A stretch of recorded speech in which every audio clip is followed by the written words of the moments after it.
The first wave of up to 1,000 government layoffs in the territory were executed on Friday. Slips went out to roughly 143 workers. According to Governor John de Jongh Jr., it's what had to be done and blamed the senators. By declining to proceed with a reasonable set of actions, they have left us no choice but to take some steps that I have worked hard to avoid over the last 3 years. And with those remarks, News 2 tried to reach out to senators for their response and their side of the problem. But when doing that, we ran into our own problem. All the offices are closed, ma'am. All the offices are closed? Yes, ma'am. The day before the layoffs, senators were not in their legislative offices available for a comment on that issue or the financial crisis. They're reportedly on administrative leave for the holidays. On Friday, we tried to reach senators again at the legislatures to see if any had come in to work on the financial crisis. I was calling to see if any senators are available. I'm interested in interviewing them about the financial crisis. No, ma'am, none of them are available until next week, Tuesday. And while calls weren't picked up at the VI legislature on St. Thomas, we came by and found frustrated protesters who want to hear more from senators on government solutions. One senator reached out to News 2 on Facebook about solutions, the layoffs, and our overall coverage of the issue. Are you available for a phone interview regarding our financial crisis?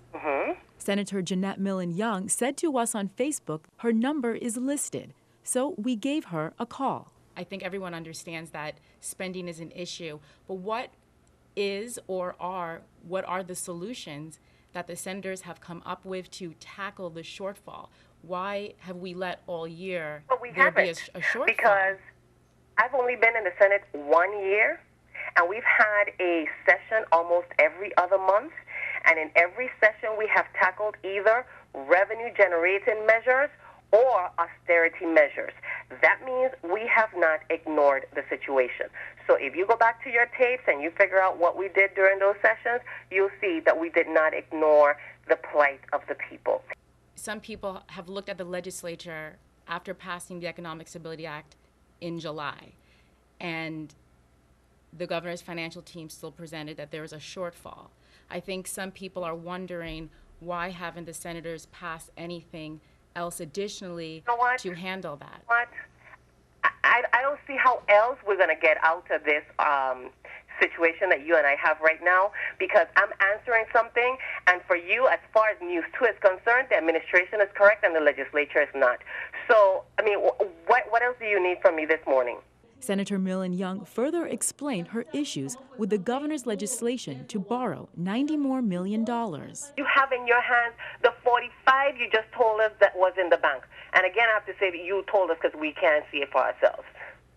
And on top of that, the Senate already gave you 35 within the last couple of weeks. How much more do you want? That's my question. And so if I sound irate, it's because people are just, you're taking one side over the other, and, the governor has said, well, so what? What he says is gospel? Is that what I'm hearing? Senator, I don't think that we are taking one side. We tried to reach out to senators yesterday. Excuse me? We tried to reach out to senators yesterday. What are your solutions? And we want to give you an opportunity to give those solutions if you guys have them. Okay, Allison, it's not that we have not been trying to come together and figure out how to get out of this situation. And it's not like we're not talking to each other, and it's not like we're not meeting. We will be meeting next week. So next week it is, when senators will meet at the legislature to discuss layoffs and a financial crisis that's far from over. Allison Warren-Vanek, News 2.